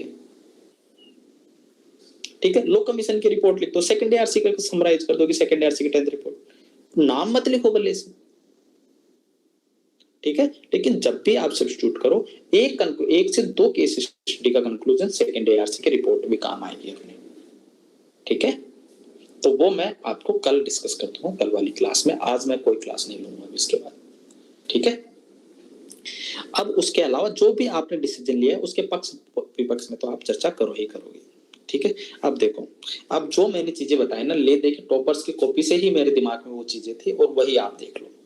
अब देखो, ये भारत की कॉपी, लैंगिक अल्पसंख्यकों के मुद्दों पर भारतीय समाज में अभी तक रूढ़िवादी रवैया अपनाया हुआ है, जिसे ये केस स्टडी संदर्भित करती है। तो इसने लैंगिक अल्पसंख्यकों को, अगर मैं इसको केस स्टडी को स्टार्ट करता कि उपरोक्त केस स्टडी जेंडर बाइसनेस या रिसेंट में कोई इवेंट हो रहा है तो उसको संदर्भ देते हुए मैं लिखता, ठीक है। अब जैसे इंग्लिश वाली अगर मैं कॉपी देखूं तो तुमको ज्यादा अच्छे से क्लियर होगा, ठीक है। देखो, गांधी जी का यूज कर लिया, कॉमर्स विदाउट मॉरलिटी। मैंने आपको बताया था कि किस तरीके से आपको उसको यूज करना है, कोटेशन वाला एक तरीका बताया है हमने, वही चीज आ गई, ठीक है। इंग्लिश वाले में अच्छी कॉपियां मैं मानता हूँ, हिंदी वाले में तो आप अपने अनुसार देख लेना जिसको अच्छा मानते हैं, मैं नाम किसी का नहीं लूंगा, ठीक है। अगला देखो ये पेशेवर नैतिकता, इसने कीवर्ड यूज ले लिया, ठीक है। मानवीय आचरण के साथ सहसम्मत, इथिक्स का पहला टॉपिक है, कीवर्ड यूज कर रहा है, मुझे नहीं पता किसकी कॉपी है, ठीक है। सार्वजनिक सेवा वितरण, पीडीएस, पीडीएस कौन से उसका है, समानता के साथ जोड़ा गया है। तो ये बता रहा है कि आप केस स्टडी को समझ चुके हो, इसमें क्या प्रॉब्लम है, इथिकल प्रॉब्लम है कि लीगल प्रॉब्लम है कि क्या प्रॉब्लम है, उसको अपने को यहाँ पे डिक्टेट करना है। आई होप कि क्लियर होगा, ठीक है। अब देखो इन्होंने article right to education, article 21 of Indian constitution, accountability, affordability, capability, जो भी आपका कॉन्स्टिट्यूशनल प्रोविजन है उसको इथिक्स के साथ जोड़ के इन्होंने लिख दिया। और यही चीज मैं आपको बार बार डिस्कस कर रहा हूँ। और ये किसकी रैंक है, एयर 47 की, ये एयर 240 की और ये एयर 35 की। तो आई होप कि थोड़ा तो कुछ तो वैलिडिटी मेरी रही होगी आपके सामने, ठीक है। अब देखो संयुक्त राष्ट्र एजेंसी को 2047, भारत का विश्व सर्वाधिक जनसंख्या वाला, प्रतिस्पर्धा, जनसंख्या की लाभांश, देखो सारे कीवर्ड यूज कर लिए उसने, किए ना, वही सारी चीजें यूज की, डेटा फैक्ट यूज किया, ऑलरेडी हम लोग डिस्कस कर चुके हैं कि क्या यूज करना है, रिसेंट कंटेक्स्ट में बात कर लें, ठीक है। नींद मत लो केतन, भजन नहीं सुना रहा हूं, ठीक है। अब देखो इथिकल इशू, अब इथिकल इशू देखो, प्रकृति जन्य कार्यों में से हस्तक्षेप, संसाधनों का संवितरण, जनसंख्या नियंत्रण हेतु कानून निर्माण, लिंगानुपात, लिंग चयन, निजी संबंधों में कानून, पिछड़ा, ये सारे इथिकल इशू है। और इथिकल इशू तो कुछ भी हो सकता है, ठीक है, जो इलीगल भी हो सकता है और अनैतिक भी हो सकता है, दोनों इथिकल इशू है एक मायने में। अगर आप फिर वो डायग्राम बनाओगे, ये इथिकल है, ये वो लीगल है, उसमें मैं नहीं जा रहा, मैं अभी आपको बेसिक बता रहा हूँ, ठीक है। इतना एडवांस मत करना कि सर नहीं आपने तो ये वर्ड गलत बोल दिया, मैं उसका स्पेसिफिकेशन भी दे रहा हूँ, तो कोई टेंशन वाली बात नहीं है, ठीक है। अब क्या करना है, क्वेश्चन की कोर डिमांड को, एक आपके पास ऑलरेडी कंटेंट आपने बना ली है, ठीक है। आपको जो भी हितधारक थे, जो भी सिद्धांत थे, जैसे देखो अगर मैं करूँ हानि सिद्धांत, अब जहां पे वाटर मैनेजमेंट का अगर कोई क्वेश्चन आता है, आप अगर आपकी स्थिति आती है कि एक आदमी को गोली मारोगे या फिर 100 आदमियों को बचाओगे, तो भाई मैं एक आदमी को गोली मार दूंगा, वो है हानि सिद्धांत कि भाई अगर अधिकतम मतलब कम हानि है ना, वो ज्यादा बेटर है, अगर अधिक लोगों का लाभ हो रहा है तो। या तो 100 मरेंगे, एक मरेगा तो एक को मर जाने देना, भाई 100 तो बचेंगे, ठीक है। उपयोगितावाद, यूटिलिटेरियनिज्म, ठीक है। जस्टिस थ्योरी, रोल्स की जस्टिस थ्योरी, यूपीएससी भी पूछ चुका है, उसको यूज करो ना आप। भाई जहां पे भी वंचित वर्गों के साथ न्याय की बात करोगी, जहां पे भी आपके सामने कोई महिला आती है जो उसके पास राशन कार्ड नहीं है, तो वहां पे आप वेल ऑफ इग्नोरेंस का यूज करो अपने तर्क को पुष्टि करने के लिए। जहां पे भी आपको, मैंने आर्गुमेंटेटिव इंडिया की बुक करवाई है आपको, उसको यूज करो ना आप। मैंने आपको युval नोआ हरारी 21 लेसन हुमोटुअस करवाइए, 21 लेसन 21 सेंचुरी करवाइए, इंडिया आए 2020 करवाइए, तो वहां पे उनका कंटेक्स्ट देके अपने बात को पुष्ट करो भाई साहब, ठीक है। दूसरी चीज एग्जाम्पल की अगर मैं बात करूं, तो मैं ऑलरेडी बता चुका हूँ, पर्सनल, नौकरशाही और प्रसिद्ध व्यक्तियों का जीवन और उनके उद्धरण, तो ये ऑलरेडी तो मैं आपको करवा ही चुका हूँ। कुछ एक कमेटीज हैं, समितियां, ठीक है, तो वो मैं इन फ्यूचर आपको करवा दूंगा। लेकिन अगर मैक्सिमम टू मैक्सिमम हो सकता है मैं अभ्यास से पहले ही आपको वो सारी चीजें करवा दूंगा, लेकिन मेरे पास देखता हूँ मैं कितनी अवेलेबिलिटी है समय की, लेकिन कोशिश कर रहा हूँ कि मैक्सिमम चीजें मैं डिलीवर कर दूँ आपके साथ, जैसे कि सुप्रीम कोर्ट वो वगैरह हो गई है, लेकिन एक डेटा फैक्ट कमेटी वाली जो क्लास है उनका एप्लीकेबिलिटी के साथ हम लोग उसको चर्चा करेंगे और वो जल्दी कर लेंगे हम लोग, ठीक है। दूसरा हम लोगों को क्या करना है कि यहाँ पे जैसे सिटीजन चार्टर है, आपको कैडबरी कमेटी याद आना चाहिए। जैसे भी एनजीओ से रिफॉर्म की बात है, कौन सी कमेटी आई एनजीओ रिफॉर्म में, बताओ।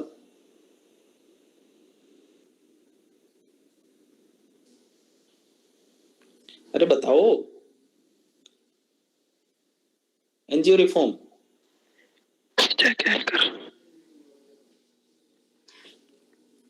ठीक है। तो अगर मैं बात करूं ये सारी चीजें, भाई सेकंड एआरसी की, भाई सेकंड एआरसी की 9th रिपोर्ट तो यूज करनी है वो तो है ही, वो तो अपना कोर है कि नागरिक केंद्रीय शासन, वो तो तब है जब उनको कुछ नहीं याद है। मैं बात कर रहा हूँ कुछ एक कमेटीज की, अलग से committee, S Vijay Kumar committee, ये कमेटी कंक्लूजन में काम आएगी अपने को कि S Vijay Kumar committee XYZ कहती है। तो कुछ एक नियम कानून तो ऑलरेडी मैं बता चुका हूँ कि अपने को बनाने ही बनाने हैं, ठीक है। और कुछ एक स्पेसिफिक है, जैसे सिविल सेवा आचरण से नियमावली 1964 हो गया, जैसे कि वो सारी चीजें तो मैं ऑलरेडी करवा चुका हूँ, तो उसमें कुछ नया रॉकेट साइंस है ही नहीं, एक रिप्रेजेंटेशन का मेरे को इस पर्सन का, मुझे नहीं पता इसकी रैंक कितनी पीछे क्यों है, लेकिन इसका रिप्रेजेंटेशन का तरीका मेरे को काफी अच्छा लगा। अब देखो इसने केस स्टडी को कैसे डील किया। सार्वजनिक जीवन में निजी हित और सार्वजनिक अथवा सत्यनिष्ठा जैसे मूल्य संघर्ष आते हैं, उन्हीं समय पर XYZ कहता है। तो इसने इथिक्स की जो टर्मिनोलॉजी थी उसको यहाँ पे यूज कर लिया, पहली चीज। ठीक है, उसके बाद इसने क्या किया, हितधारक ऐसे पॉइंट फॉर्म में लिख दिया। ऐसे पॉइंट फॉर्म में लिखो, कैसे भी लिखो, आपको मर्जी है। ठीक है, उसके बाद इसने इथिकल इश्यू भी इसने शामिल कर दिए। ठीक, उसके बाद देखो प्रेजेंटेशन, ऐसे इस तरीके से अपने को प्रेजेंटेशन रखना है जब भी आपको किसी चीज के पॉजिटिव और नेगेटिव की बात करनी है। ठीक है, ये प्रेजेंटेशन मेरे को थोड़ा सा अच्छा लगा कि विकल्प एक क्या है कि भाई उसके मैनेजर की बात मान लो XYZ की, उसके बाद पॉजिटिव 2 पॉइंट, नेगेटिव 2 पॉइंट, लेकिन यहाँ पे जनहित की उपेक्षा, जनहित की उपेक्षा।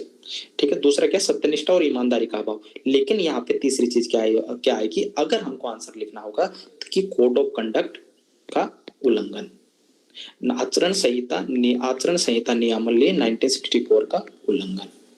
समझे मेरी बात, कैसे हमको आर्गुमेंट सब्स्टिट्यूट कर रहे हैं। अगर आपने ये कर लिया तो भाई साहब पक्का आपके नंबर बढ़ेंगे, कोई नहीं रोकने वाला। दूसरा, कंपनी के हितों का नकारात्मक प्रभाव, निजी आय हित, सत्य जनता के मतलब जो भी आपको पॉइंट देना उसके पीछे के आर्गुमेंट आप दोगे ही दोगे। सेम इन्होंने भी देखो मेरिट डिमेरिट ऐसे लिख रखे। तो एक तो रिप्रेजेंटेशन का तरीका ये है। दूसरा ना एक तरीका और था ये वाला जो जल्दी आएगा मेरे हिसाब से, देखो ये कि पॉजिटिव क्या है और दोष क्या है। तो कुछ एक में ये रखना, कुछ एक में वो रखना। और एक तरीका और था जो अभी आएगा नीचे, ये वाला कि पॉजिटिव स्टेक होल्डर, इस तरीके से लिख सकते हो। तो आई होप कि ये तो यूज करते हो। मैं पूरे डायग्राम आपको दे चुका हूँ, मैक्सिमम लोगों को डायग्राम मिल गए ना सब लोगों को कि 14-15 तरीके की जो डायग्राम यूज करते हैं हम लोग। तो उनको और कोशिश करना, जो अभ्यास दे रहे हैं एटलीस्ट उनको अप्लाई करके आना। भले से आप कुछ मत लिखे हो, पॉइंट कम जनरेट करके आना, लेकिन जितना मैंने वैल्यू एडिशन कराया है वो आपके कॉपी में देखना चाहिए। अब जो भी आप कॉपी लिखोगे, जैसे ही आपने वो एडिशन करना शुरू कर दिया आपके नंबर बढ़ जाएंगे। तो ये चैलेंजेस, पॉजिटिव नेगेटिव, ये देखो ऐसे पॉइंट जनरेट करना, ये रिप्रेजेंटेशन, ये अच्छा भी दिख रहा है। ये डायग्राम ऑलरेडी मैं करवा चुका हूं। ये वाला डायग्राम देखो, ये मस्त है, मेरे को अच्छा लगा। क्यों अच्छा लगा, क्योंकि इसके पीछे का रीजन है। देखिए चाइल्ड है, उसके बाद इसके स्टेक होल्डर कौन है, पेरेंट, स्कूल, सोसाइटी, उसके अलावा वर्क प्लेस, मीडिया और रिलीजन। और वो वाला डायग्राम है जहां हम लोग कौन करते हैं, स्टेक होल्डर बेस्ड अप्रोच में हम लोग इसको यूज कर सकते हैं। और दूसरा कहाँ यूज कर सकते हैं कि जहां पे मूल्य निर्धारण में किस किस की भूमिका है, बच्चे के लिए मूल्य निर्धारण में किस किस की भूमिका है। एथिक्स का पूरा टॉपिक है। ठीक है, एटीट्यूड डिसाइड करने में कौन कौन से फैक्टर डिसाइडिंग, सारी चीजें हर जगह डायग्राम आ जाएगा। सोशलाइजेशन की बात कर रहे हैं, वैल्यू डेवलपमेंट की बात करेगा, एटीट्यूड चेंज की बात करेगा, इमोशनल इंटेलिजेंस डेवलपमेंट की बात करेगा। तो हर जगह यही सारी चीजें पॉइंट, कुछ नया तो पॉइंट आएगा नहीं। ले देखो घुमा फिरा के हमको यही लिखना है। ठीक है, ऑलरेडी मैं आपको बता चुका हूँ कि कुछ एक लोगों को डाउट ये था कि सर हर एक ज्यादा डायग्राम का यूज भी नहीं करना है। देखो कुछ एक लोग क्या कर रहे हैं कि बस एक लाइन खींचती, इसी के 5 पॉइंट बना रहे, फिर दूसरे पेज में भी यही है। तो सेम लाइन सेम जगह, इसको से बचना। डिफरेंट टाइप का डायग्राम ऑलरेडी आपको करवा चुका हूँ। अगर आप ये चीज यूज कर लोगे तो आपका कुछ नहीं बिगड़ेगा। अगर आप इस चीज को ऐसे लिख के ऐसे ये 4 तरीके से लिख दोगे तो आपका कुछ नहीं बिगड़ा। आपको पॉइंट उतने ही जनरेट करने, लेकिन आपकी कॉपी में जो डाइवर्सिटी है वो थोड़ी सी बनी रहेगी। मैक्सिमम डायग्राम एथिक्स वाले तो मैं करवा ही चुका हूँ, तो उस पर मेरे को रॉकेट साइंस करवाने की जरूरत है नहीं। ठीक है, जिन लोगों ने क्लास नहीं ली है वो जाके यूट्यूब पे पढ़ी हुई है, उसको देख लेना है। वो मेरा कोई उससे मतलब नॉन प्रॉफिट है, इस तरीके से मेरे कोई उससे प्रॉफिट नहीं होने वाला है। वो आप लोगों के लक्ष्य वालों के लिए ही मैंने उसमें डाली है, ताकि मेरे को बार बार चीजें रिपीट करने की जरूरत ना पड़े। ठीक है, अगली चीज है इंसाइटफुल कंक्लूजन। हमको कंक्लूजन यूज करना ही करना है, वो भी पॉजिटिव वे में। अब देखो इन्होंने, अगर मैं बात करूं तो इन्होंने internal governance, XYZ stakeholder capital, मतलब सारी चीजें इन्होंने इंक्लूड करने की कोशिश की। हिंदी वाले की अगर मैं बात करूं तो इन्होंने बोला है कि भाई वैश्विक स्तर पर प्रवासी संकट से निपटने तो अंतर्राष्ट्रीय कन्वेंशन समय की जरूरत है, जिससे मानवता को प्रोत्साहित करते हुए वसुधैव कुटुंबकम को बढ़ावा मिले। वही मैं बोला आपको कि 1 अर्थ 1 फैमिली 1 फ्यूचर यूज करो, वसुधैव कुटुंबकम यूज करो, यत्र नारीस्तु पूजन्ते रमन्ते तत्र देवता करो, कि भाई ये चीज तो है लेकिन हमको ये करने की जरूरत है। उसका आधार क्या रहेगा? वसुदेव कुटुंबकम। उसका आधार क्या रहेगा? यत्र नारीस्तु पूज्यते। उसका आधार क्या रहेगा? ईश्वासमिदं सर्वम। उसका आधार क्या रहेगा? सत्यमेव जयते। शीलम परमं भूषणम। लबासना जाके इसी के सामने फोटो खिंचा के आओगे, तो पहले इसको लिख लो ना भाई 2-4 जगह केस स्टडी में, कंक्लूजन में। जहां पे भी भ्रष्टाचार है लिखो ना भाई सत्यमेव जयते कंक्लूड में, ठीक है। टॉपर्स की कॉपी इंटरव्यू ऑलरेडी आप सारी चीजें देख चुके हो, तो मैं आप कुछ नया इसमें नहीं बताऊंगा क्योंकि दिन बचे हैं 15, तो उसको तो बचो ही अब, ठीक है। दूसरी चीज है क्लियर लिखना है, माओन का यूज करना है, ऑलरेडी मैं ये सारी चीजें बता चुका हूँ, ठीक है। अब देखो ethical erosion, conflict of interest, nepotism, देखो कैसे इसने कीवर्ड यूज कर लिया। वही मैं आपको ऑलरेडी भी बार-बार चीजें ये बता रहा हूँ कि इथिक्स के कीवर्ड यूज करने, कॉन्स्टिट्यूशन के आर्टिकल यूज करने, रिसेंट इवेंट यूज करना, कुछ भी जो भी आप यूज कर सकते हो लिखो, या कोई कोटेशन यूज करो। कंक्लूजन में भी सेम ही चीजें रहेगी, प्रायोरिटी कोटेशन को दो या फिर कीवर्ड को दो, और वे फॉरवर्ड बेस रखो कि भाई आगे हमको क्या करने की जरूरत है और हमारा इन फ्यूचर फोकस क्या है, कोर्स ऑफ एक्शन क्या होना चाहिए। कंक्लूड पक्का करना है, इसको दिमाग में बिठा लो, ठीक है। ठीक है। दूसरा देखो इस जो पार्ट को इशू करने का, भाई इन्होंने पार्ट ए है, यहाँ पे पार्ट बी है, ऐसे हेडिंग दे दो, और उसके बाद ये माय विजन, ये ऑलरेडी मैं आपको बता चुका हूँ कि भाई किसने बोला है। करप्शन इज पेड बाय 4, किसने बोला है? पोप फ्रांसिस ने। इसको लिख दो, माय विजन, इंग्लिश वाले माय विजन, हिंदी वाले मेरा दृष्टिकोण, कोटेशन के साथ। और उसके बाद कंक्लूजन, ये कंक्लूजन नहीं है, इस चीज को ये ध्यान रखना, ये कंक्लूजन नहीं है। कोटेशन को बीच में माय विजन की तरह यूज कर लेना, हितधारक के बाद, ताकि उसको समझ में आ जाए कि इसके दिमाग में चल क्या रहा है, ये कंक्लूड कैसे करेगा। कंक्लूजन तो आप कीवर्ड बेस ही करो, मेरी सलाह तो ये रहेगी कुछ एक में कोटेशन बेस कर लो, ठीक है। आई होप कि ये क्लियर होगा, ठीक है। अगला मैं चल बात कर रहा हूँ कंक्लूजन की। माय स्टैंड, ये इसने बोल दिया, और लॉजिकल आर्गुमेंट कि भाई मेरा डिसीजन क्या रहेगा, कोर्स ऑफ एक्शन क्या रहेगा, और उसके पीछे के लॉजिक क्या रहेंगे, ऐसे भी आप कर सकते हो। ये कॉपीज है कुछ एक, और कुछ एक केस स्टडी है। केस स्टडी में आपको एक बार पढ़ के सिखा देता हूँ, उससे पहले मैं कुछ एक चीजें ऐड और करवाता हूँ। जैसे भ्रष्टाचार पे अगर मान लो आपको कंटेंट तैयार करना है तो आप कैसे करोगे, ठीक है। उसके बाद हम लोग ये केस स्टडी डिस्कस करेंगे, और उसके बाद आप घर जाएंगे, क्योंकि एथिक्स का जो केस स्टडी वाला पोर्शन है वो इतना ही है, ठीक है। आपको समझ में आ गया सब लोगों को कि केस स्टडी कैसे डील करोगे। 6 की 6 case study, type, diagram already मैं भेज चुका हूँ, सब कुछ आपको भेज चुका हूँ, बस आपको इम्प्लीमेंट करना है। 6 पेज बनाने, जो केस स्टडी के थीम ऑलरेडी मैं इसको डाल दूंगा, तो इससे निकाल के, ठीक है। अब मैं बात कर रहा हूँ, मान लो भ्रष्टाचार पे केस स्टडी आ गई, ठीक है। अब इनमें से देखते हैं, इनमें से कोई मिल जाती है तो अपने को। ट्रांसजेंडर समुदाय, ये तो धार्मिक वाला हो गया, ठीक है।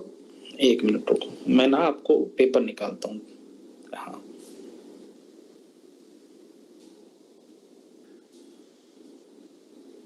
एक मिनट, 8 आएगा है ना, थोड़ा देख लेना, मुझे भी नहीं पता किसका आएगा, बस बच गए, कोई ऐसा वैसा नहीं है, ठीक है। अब देखो, माफिया थे भाई साहब,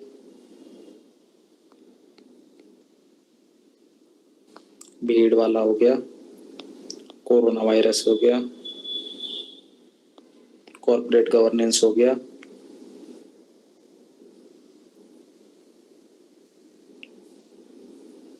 अब देखो इसको चलते हैं ना, इस केस स्टडी को हिंदी में पढ़ूंगा, इंग्लिश वाले 2011 की 2021 वाली केस स्टडी आप अपने फोन में खोल लो, कोई इश्यू नहीं, ठीक है। हिंदी में भी पढ़ूंगा तो आप समझने में संभव मतलब संपन्न होंगे, इतनी हिंदी तो मैं मान के चल रहा हूँ। पवन पिछले 10 वर्षों से, पढ़नी कैसे वो भी मैं तरीका बता रहा हूँ केस स्टडी के साथ, है ना, और इसका सॉल्यूशन भी मैं एक तरीके से बताऊँ। पवन पिछले 10 वर्षों से राज्य सरकार के अधिकारी के रूप में कार्यरत है, 10 वर्षों से है भाई साहब।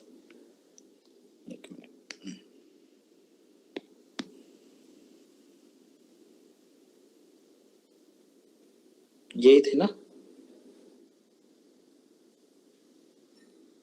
हाँ। पवन क्या है, पवन जी पिछले 10 वर्षों से, ऐसे अंडरलाइन करना है, ठीक है। नियमित स्थानांतरण के अंतर्गत उसे दूसरे विभाग में तैनात किया गया है। भाई साहब मतलब नियमित स्थानांतरण हुआ है, लेकिन दूसरे विभाग में उसको भेज दिए। उसने अपने अन्य साथियों के कार्यालय में अन्य 5 साथियों के साथ, अकेला नहीं गया, 5 साथियों के साथ गया है। कार्यालय के प्रमुख एक वरिष्ठ अधिकारी था जो कार्यालय की कार्यप्रणाली में नियुक्त, मतलब वहां पे कार्यालय में गए तो एक पर्सन वहां पे ऑलरेडी केस स्टडी को आराम से पढ़ना, पहली चीज। उसके सब पार्ट्स आपको पता होने चाहिए, उसमें जल्दीबाजी नहीं करनी, ठीक है। उस जो इंपॉर्टेंट चीजें लगी उसको अंडरलाइन कर लेना। अगला देखो, वरिष्ठ अधिकारी था जिसमें, और एक चीज और मैं आपको बता दूं, जैसे आपका अभ्यास जो लोग ले लेंगे, अभ्यास देने के बाद मैं आपको जितने भी पेपर होंगे, चारों पेपर, उसमें मैं एक बार ये करूंगा कि आपके जितने भी, मान लो 80 क्वेश्चन है तो 4 क्लास लूंगा, चारों क्लासों में क्वेश्चन को तोड़ना सिखा दूंगा कि भाई इसमें रीडिंग बिटवीन द लाइन थी, ये डायग्राम बनेगा, ये क्वेश्चन की कोर डिमांड थी, इस क्वेश्चन को हम डिफरेंट पार्ट में तोड़ सकते हैं, इसमें ये कर सकते हैं, तो वो मैं डिस्कस करूंगा। मुझे पता है कि आप क्लास डिस्कशन तो ले नहीं पाओगे अभ्यास का, ये मैं जानता हूँ अच्छे से, जो लोग मेरे थे, लेकिन उस समस्या का समाधान ये है कि 1 घंटे में मैं एटलीस्ट आपको उस क्वेश्चन की कोर डिमांड समझा सकूं कि इसमें आपकी गलतियां ये हो सकती, ठीक है। वो मैं अभ्यास के साथ, वो मेरे पर्सनल लेवल पर मैं करूंगा, क्योंकि उसका मेरे को पैसा वैसा नहीं मिलने वाला है, ठीक है। तो वो मैं अभ्यास के बाद पक्का डिस्कस करूंगा। तो वो ऐसे समझ लो कि अभ्यास जाके लिख के आओ कम से कम 2 घंटे 3 घंटे में एटलीस्ट, ताकि आपका दिमाग प्रिपेयर रहे, ठीक है। कार्यालय का प्रमुख वरिष्ठ अधिकारी था जो अपने कार्य प्रणाली में निपुण था। भाई साहब एक अधिकारी था जो कार्य प्रणाली में निपुण था। सामान्य पूछताछ के दौरान पवन को पता चला कि वरिष्ठ अधिकारी खुद का पारिवारिक जीवन अशांत होने के साथ कठोर और असंवेदनशील छवि वाला है। मतलब कार्य में तो निपुण है, क्या इशू आ गया, प्रोबेबिलिटी का आ गया ना, क्लियर, कीवर्ड समझ में आ गया पहला। दूसरा बात, शुरू में पता लगा सब ठीक चल रहा है, कुछ समय बाद पवन ने महसूस किया कि वरिष्ठ अधिकारी आमतौर पर उसको अपमानित करता था और कभी कभी अविवेकी था। यह भी दिक्कत आ गई, वर्क कल्चर का इशू आ गया। दूसरा कीवर्ड समझ में आ गया, कैसे निकाला, वर्क कल्चर। तीसरा जाओ, बैठक में पवन सुझाव देता है, उस सिरे से खारिज कर दिया जाता है। दूसरे की उपस्थिति में वरिष्ठ अधिकारी नाराजगी व्यक्त करता था, वह वरिष्ठ अधिकारी के कामकाज शैली का तरीका बन गया जिससे गलत ढंग से दिखाया जाता, उसकी कमजोरी को उजागर किया जाता और सार्वजनिक रूप से अपमानित किया जाता। फिर से वर्क कल्चर, और क्या रहा, इमोशनल इंटेलिजेंस आ गया ना भाई, की अभाव है ये। और अगर पवन में भी इमोशनल इंटेलिजेंस अपेक्षित है। और दूसरा क्या रहेगा, नेगेटिव एटीट्यूड। तीसरा कीवर्ड निकल के आया। उसके बाद आता है कि यह स्पष्ट हो गया कि यद्यपि उसके काम से कोई गंभीर समस्या नहीं थी, लेकिन वरिष्ठ अधिकारी हमेशा किसी न किसी बहाने से डांटता चिल्लाता। पवन लगातार उत्पीड़न और सार्वजनिक आलोचना के परिणाम से आत्मविश्वास, आत्मसम्मान और संभाव को नुकसान पहुंचा। मूल्य की मतलब व्यक्तिगत स्तर पर हानि हो रही है, ठीक है। पवन ने महसूस किया कि वरिष्ठ अधिकारी के साथ उसके संबंध अधिक विषाक्त होते जा रहे हैं। वह निरंतर तनावग्रस्त, चिंतित और दबाव महसूस करने लगा। उसका मन नकारात्मकता से भरा हुआ था, नेगेटिव एटीट्यूड वाली बात आ गई भाई साहब। मानसिक यातना, पीड़ा व्यथा को झेलना पड़ रहा था। आखिरकार उसने अपने व्यक्तित्व और पारिवारिक जीवन को बुरी तरह से प्रभावित किया। अब क्या हुआ, अब देखो खराब वर्क कल्चर कैसे व्यक्ति के पारिवारिक जीवन को प्रभावित करता है और उसके पारिवारिक वो उसको भी करता है, ठीक है। अब देखो, अगर मान लो आपको इसी पेपर में वर्क कल्चर से रिलेटेड क्वेश्चन आ जाए तो आपका आर्गुमेंट तो तैयार है ना, ठीक है। अब वह उल्लासित, प्रसन्न और संतुष्ट नहीं था, बल्कि बिना किसी कारण से वह अपने पत्नी, परिवार, अन्य सदस्यों पे आपा खो देता था। पारिवारिक वातावरण अब सुखद और अनुकूल नहीं रह गया था। उसकी पत्नी हमेशा उसका साथ देती थी, वह भी अब नकारात्मक और शत्रुतापूर्ण व्यवहार करने लग गई। कार्यालय में अपमान, उत्पीड़न के बाद आराम खुशी लगभग गायब हो गई। इसमें शारीरिक और मानसिक स्वास्थ्य को नुकसान पहुंचा है। अब देखो, अब मुझे ये बताओ, अगर आपके सामने ये क्वेश्चन आ जाते हैं और अब आपके सामने है 4 ऑप्शन, एक इंट्रोडक्शन लिख दो भाई साहब, और जो इसने पूछा है ना उसको चिपका दो। क्योंकि अगर आप धारक और उसमें एथिकल इशू लिखने लग गए तो ना तो आपके पास जगह बचेगी और ना आपके पास समय बचेगा, ठीक है। समझ में आ रही बात, चलो आगे अब बात करते हैं इस स्थिति से निपटने के लिए पवन के पास कौन से विकल्प है। 1 लाइन में ओनली विकल्प बताना है, इसमें कोई भी ऐसा पॉइंट नहीं डालना है जो आपको इशू मतलब आपका टाइम खराब करे। पेज के मतलब आपका आधा पेज यहाँ से निपट जाएगा, आधे से मतलब 3/4 पेज पॉइंट फॉर्म में। कार्यालय और घर की शांति, प्रशांति और स्वादपूर्ण वातावरण लाने के लिए क्या दृष्टिकोण अपनाना चाहिए। सॉल्यूशन की बात कर रहे हैं। तो इंट्रोडक्शन में क्या लिखोगे आप? उपरोक्त केस स्टडी कार्यस्थल पर कार्य संस्कृति संबंधित है। यहाँ पे कोड ऑफ कंडक्ट और कोड ऑफ एथिक्स का स्पष्ट रूप से उल्लंघन नजर आता है। उपरोक्त केस स्टडी में भावनात्मक बुद्धिमत्ता, अब नकारात्मक अभिव्यक्ति जैसे नैतिक मुद्दे भी सम्मिलित है। इसमें हम लोगों ने सब शामिल कर दिया। इंट्रोडक्शन समझ में आया? नहीं आया? इंग्लिश वालों को नहीं आया? इस केस में अब मैं खुद अलग तरीके से इंट्रोडक्शन बता दूंगा। भाई इस केस स्टडी में मेन इश्यू क्या है? उपरोक्त केस स्टडी वर्क कल्चर और वर्क एथिक्स से जुड़ी हुई है। इस केस स्टडी में क्या है? इमोशनल इंटेलिजेंस, नेगेटिव एटीट्यूड, जो और तो क्या है, कार्यस्थल पर मतलब किसको क्या बोलेंगे, जो वर्क पैलेस है उस पे नेगेटिव एटीट्यूड जैसे मुद्दे, जैसे इश्यू इसमें सम्मिलित है। अपने इथिक्स के जितने भी कीवर्ड थे हम लोगों ने इंट्रो में उसको डाल दिया। ठीक है। दूसरा एक एस्पेक्ट क्या हो सकता है, क्योंकि ये 10 वर्षों से सरकारी कार्य अधिकारी है, तो उपरोक्त केस स्टडी क्या कर रही है? कोड ऑफ कंडक्ट और कोड ऑफ एथिक्स का भी स्पष्ट रूप से उल्लंघन है कि नहीं? तो दोनों ही एस्पेक्ट हम लोग यहाँ पे डाल सकते हैं। Clear introduction? चूंकि हमारे पास जगह पहले से ही कम है, 3 से 4 लाइन में हमारा इंट्रोडक्शन चला गया, मैक्सिमम चीजें अपने को जो डिलीवर करनी थी वो हम लोगों ने कर दी है। लेकिन इसके बाद यहाँ पे लिखना है कि कौन कौन से विकल्प है। स्थानांतरण ले ले, वहीं रहे, उसकी शिकायत कर दे, शिकायत निवारण तंत्र के साथ चर्चा करे, XYZ बहुत सारे विकल्प हो सकते हैं, जो हो सकते हैं आप बात करो। ठीक है। उसके बाद कार्यालय में शांति और लाने के लिए प्रबंधन का क्या दृष्टिकोण अपनाना चाहिए।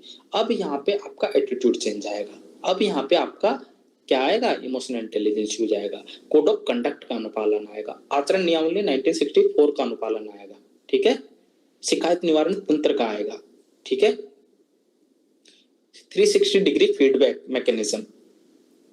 ठीक है। ये सारी चीजें आएगी। कंक्लूजन अगर आपको करना है तो सेकंड ARC की 10th रिपोर्ट, कार्मिक प्रशासन का पुनर्गठन और जो चीजें प्रॉब्लम थी यहाँ पे उनका समाधान आपको वहां पे दिखाना है कि उपरोक्त केस स्टडी में इस प्रकार की समस्या के समाधान के लिए XYZ पर्सन के पास ये विकल्प है, इसका समाधान ऐसे किया जा सकता है। ठीक है। अगला क्या है? बाहरी व्यक्ति XYZ उबारने के लिए भावनात्मक, देखो उसने बोल दिया भावनात्मक स्वास्थ्य, मानसिक सुधार लेने के लिए क्या सुझाव देंगे। तो आप दे सकते हो सुझाव कि भाई ये करो परिवार के साथ।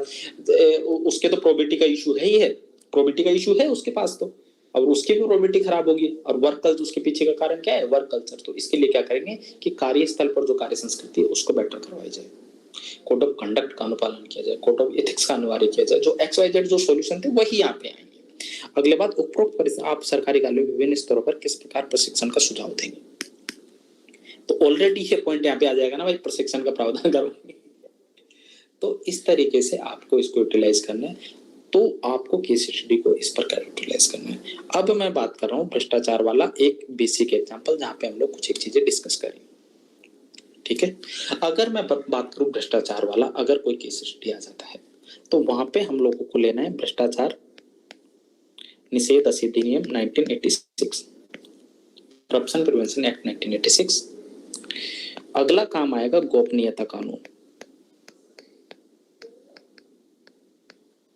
1923। अगला काम आएगा civil service code of conduct rule 1964।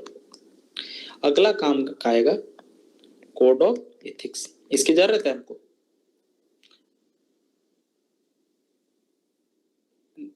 1986 लिखा है मैंने।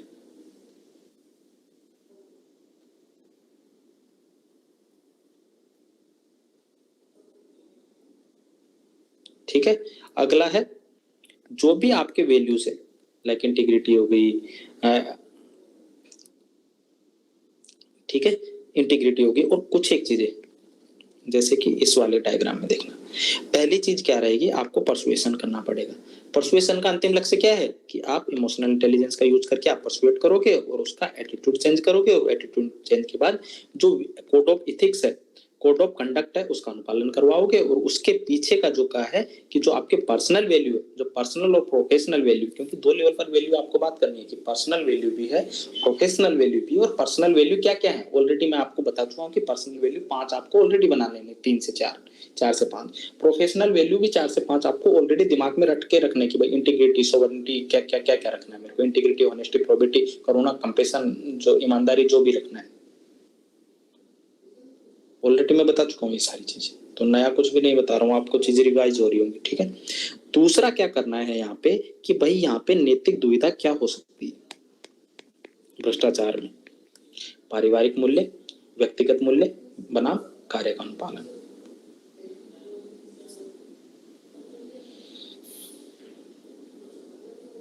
ठीक है, आवाज आ रही थी, आवाज चली गई थी मेरी? तो ये सारी चीजें थी जो हमको इसमें ऐड ऑन करनी थी। अब इस समस्या के अगर मैं समाधान की बात करूं तो गवर्नेंस में भी यही सॉल्यूशन रहेंगे जो हम लोग कल करेंगे कि भाई सबसे पहले आरटीआई लाओ, गोपनीयता के कानून की जगह पारदर्शिता की संस्कृति लाओ। अगर मैं बात करूं कि गोपनीयता की और पारदर्शिता की संस्कृति के लिए ई गवर्नेंस लाओ, अगर वो उस सेक्टर से रिलेटेड अगर आपको कोई गवर्नमेंट प्रोग्राम पॉलिसी पता है तो उसको वहां पे इंक्लूड कर दो। उसके लिए क्या लाओ, सिटीजन चार्टर लाओ भाई साहब, उसके लिए क्या लाओ, सेवात्मक मॉडल लाओ, और शिकायत निवारण तंत्र। अब जैसे ही देखो हम लोगों ने केस स्टडी की, उसी में सारी चीजें अप्लाई करेंगे। देखो जैसे ही हम लोग अगर बात करेंगे कि भाई वहां पे इश्यू है उसके जूनियर को, तो शिकायत निवारण तंत्र ये होता तो समस्या समाधान होती कि नहीं होती। अगर ई गवर्नेंस होता तो वो आसानी से अपनी शिकायत को उच्च अधिकारी तक पहुंचा पाता कि नहीं पहुंचा पाता। ठीक है, 360 डिग्री फीडबैक सेकंड ईआरसी की 10th रिपोर्ट कहती है कि भाई उच्च स्तरों से ही मत लो, जो निम्न स्तर के अधिकारी है उनको भी वो कराओ। सेवक mission Karmayogi, mid term training, important keyword, जहां पे भी कोई सा भी देख लो, अगर कोई सा भी रिफॉर्म देख लो, सिविल सेवा रिफॉर्म देखो, पुलिस रिफॉर्म देख लो, किसी से भी रिलेटेड हो, मिड टर्म ट्रेनिंग अपने आप में कीवर्ड, इसको यूज करना ही करना है। 360 डिग्री फीडबैक, ये सॉल्यूशन सारे ये सॉल्यूशन है जो आपको कोई भी प्रशासन से रिलेटेड अगर कोई क्वेश्चन आएगा तो अपने को यूज करना ही करना है। आई होप की चीजें क्लियर हुई होगी। तो अब मुझे ये बताओ कि केस स्टडी कर सकते हो कि नहीं। अगर केस स्टडी से रिलेटेड अगर कोई डाउट है तो मेरे को बता दो, अभी भी मैं उसको डिस्कस करूंगा। अगर आप चाहो कि सर 6 के 6 थीम है, उन पे मेरे को केस स्टडी का सारा माल मटेरियल दे दो, तो वो मैं नहीं दूंगा, उनको दे दूंगा जो मेरे को आप भेजेंगे कि 6 पेज बनाने हैं, 6 पेज में कौन कौन सी चीजें यूज कर सकते हैं, मैं ऑलरेडी उसका आइडिया दे चुका हूँ। और 6 पेज बनाने में आपको इवन आधा 1 घंटा भी नहीं लगेगा, क्योंकि ऑलरेडी आप एथिक्स पूरी पढ़ चुके हो। तो वहीं से कीवर्ड निकालने हैं, वहीं से डिलेमा निकालने हैं, वहीं से इश्यू निकालने, थोड़ा सा दिमाग पे जोर डालो, बाकी तो फिर मैं एक क्लास लेके वो भी मैं करवा दूंगा। लेकिन मैं तब उन्हीं लोगों को इन्वाइट करूंगा जो लोग मुझे भेज देंगे, सीधी सी बात है। और वो क्लास अभ्यास के बाद लेंगे, क्योंकि एक क्लास तो कमेटी, डेटा फैक्ट जो अपडेटेड है, रिपोर्ट है या कुछ बेस्ट प्रैक्टिस है, वो मैं लूंगा अभ्यास के बाद। एक क्लास वो है और एक क्लास ये रहेगी। ठीक है, तो मैक्सिमम 1-2 क्लास और लेंगे, उससे पहले मैं सब कुछ कंप्लीट करवा दूंगा। ठीक है, तो अब अगर कोई डाउट है तो आप मेरे से चर्चा कर सकते हो, बाकी अगर नहीं है तो आप विराम कीजिए, आराम कीजिए। केस स्टडी को इसी तरीके से डील करना है सब आगे से। ठीक है,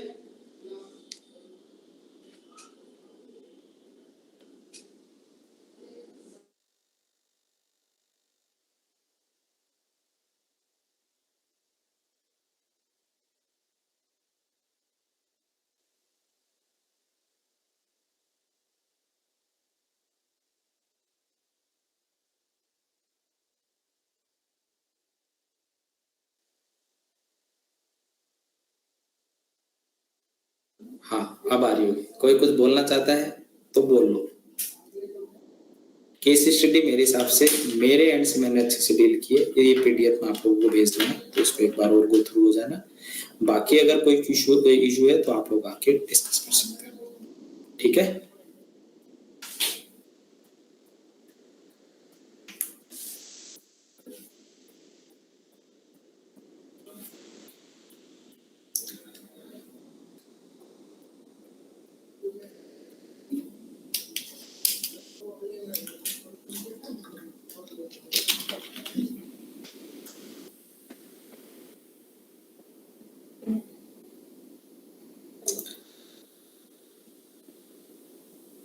ठीक है, मैं ही जाता हूँ, ओम प्रकाश नीरज तो जाएंगे नहीं।